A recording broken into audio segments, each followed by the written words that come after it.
मैं बनारस के एक गांव का रहने वाला था। मेरे पिता चाय की दुकान चलाते थे। गांव के स्कूल में 9वीं में फेल हो जाने के बाद मेरा मन पढ़ाई से हट गया, तो मैंने नौकरी करने का मन बना लिया। कुछ दिनों बाद नौकरी की तलाश में मैं लखनऊ चला गया।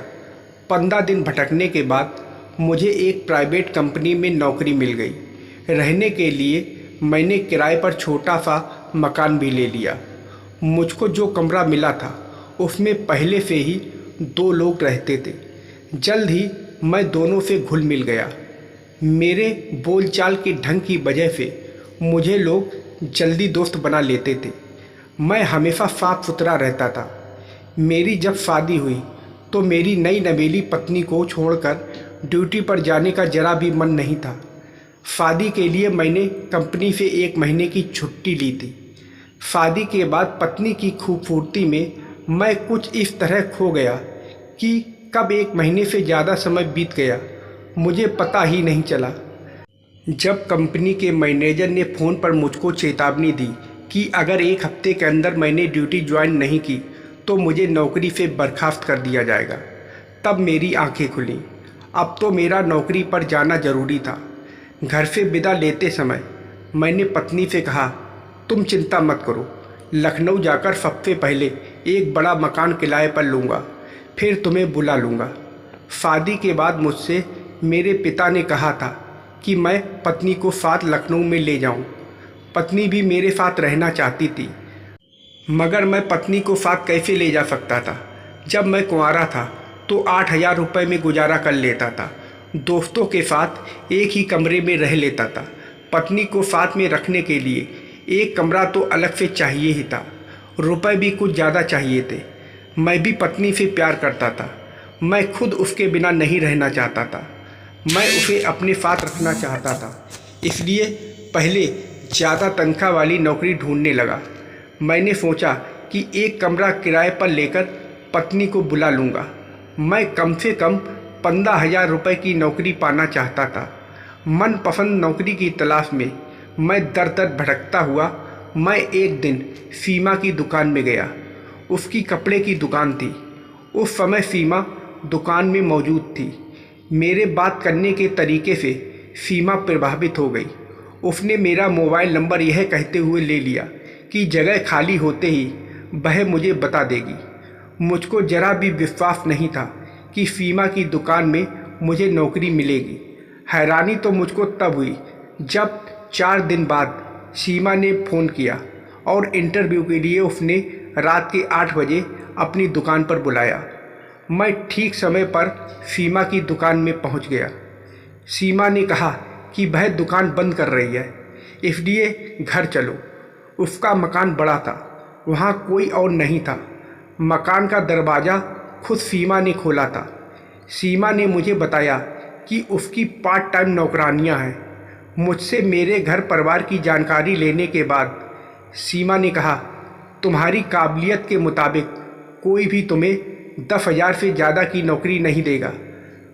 मैं तुम्हें 15,000 रुपये महीने की नौकरी दे सकती हूँ, अगर तुम मेरी बात मान लोगे। कौन सी बात मैडम? बात यह है कि तुम मेरे दिल में बस गए हो। एक रात के लिए तुम्हें अपना बनाना चाहती हूँ।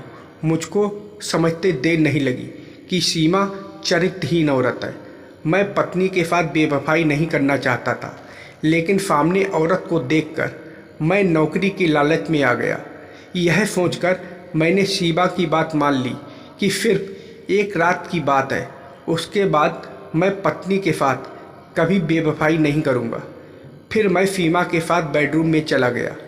उसने मुझको अपनी बाहों में खींच लिया और मुझसे लिपट कर मुझे चूमने लगी। मैं भी उसका पूरा साथ देने लगा और हम एक दूसरे में समा गए। अपने तन की आग बुझाने के बाद सीमा बाथरूम में चली गई। अगले दिन सुबह मैं चला आया। सीमा ने मुझे अपनी दुकान में नौकरी दे दी। 1 हफ्ते तक सब कुछ ठीक ठाक चला। उसके बाद एक दिन दुकान पर सीमा ने मुझसे कहा, रात के 11 बजे मेरे घर आ जाना, मुझे कुछ ज़रूरी बात करनी है। सीमा उस दिन भी घर पर अकेली थी। वह मुझे सीधे बेडरूम में ले गई। अब मुझको यह समझते देर नहीं लगी कि सीमा ने उसे अपने घर क्यों बुलाया है। आप चाहें तो नौकरी से निकाल दीजिए, मगर अब मैं अपनी पत्नी के साथ विश्वासघात नहीं करूँगा। मैंने अब अपना फैसला सुना दिया। सीमा ने मुझको तरह तरह से समझाने की कोशिश की, मगर मैं नहीं माना। मैं जब वहाँ से जाने लगा तो सीमा ने कहा, मेरा कहा नहीं मानोगे तो तुम्हें मेरे साथ गलत काम करने के आरोप में जेल जाना होगा। मैं पुलिस को सबूत दूंगी कि तुमने मेरे साथ गलत काम किया है। तुम्हें मेरी बात पर यकीन नहीं है तो खुद यह वीडियो देख लो। सीमा ने मुझको एक वीडियो दिखाया, उसमें मैं उसके साथ बिस्तर पर था। सीमा की चाल मैं समझ गया। उसके जाल से निकलने का मेरे पास कोई रास्ता नहीं था, इसलिए उसकी बात मैंने मान ली। बात यह थी कि पहले दिन सीमा ने मुझको साथ सोने के लिए जब कहा था तो उसने यह वीडियो तैयार कर लिया था। मजबूर होकर मुझको सीमा की सारी बात मान लेनी पड़ी। दोस्तों का साथ छोड़कर मैं सीमा के मकान में रहने लगा। सीमा के कहने पर मैंने दोस्तों के साथ साथ पत्नी और अपने घर वालों से भी रिश्ता तोड़ दिया। घर पर रुपए भेजना भी बंद कर दिया था। सीमा ने मुझसे कहा था कि मेरा सारा रुपया वह 2 साल बाद एक साथ देगी, जिससे मैं खुद का अपना कारोबार कर सकूं। सीमा की बात मानने के सिवा मेरे पास कोई रास्ता नहीं था। वैसे मुझे विश्वास था कि सीमा मेरे साथ विश्वासघात नहीं करेगी। बात यह थी कि सीमा के पति की मौत तकरीबन 2 साल पहले एक सड़क हादसे में हो गई थी। उस समय उसका बेटा करण 7 साल का था। पति की मौत के बाद सीमा कपड़े की दुकान की मालकिन हो गई। उसके माता पिता ने उसे दूसरी शादी करने की सलाह दी, मगर उसने दूसरी शादी करने से मना कर दिया। वह करण की परवरिश करते हुए अपनी ज़िंदगी गुजार देना चाहती थी। पति की यादों के सहारे सीमा ने 3 साल तो गुजार दिए। उसके बाद अचानक उसे लगने लगा कि मर्द के बिना वह नहीं रह सकती। जवानी की भूख जब उसे ज़्यादा सताने लगी तो एक दिन उसने पड़ोस के एक लड़के से संबंध बना लिया। करण उसने हॉस्टल में दाखिल कर दिया। वह उसे घर पर सिर्फ छुट्टियों पर लाती थी।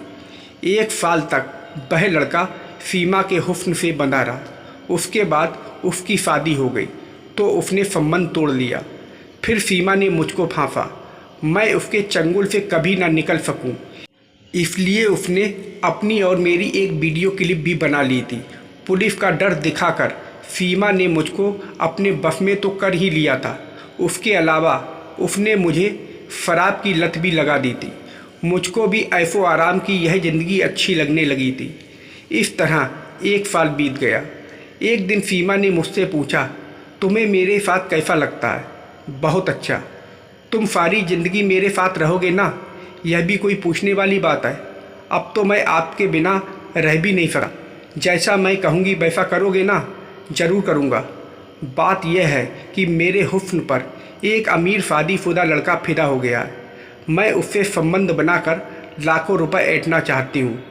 कुछ सोचने के बाद मैंने कहा, आप जो चाहें कर सकती हैं। मैं आपका कोई विरोध नहीं करूँगा।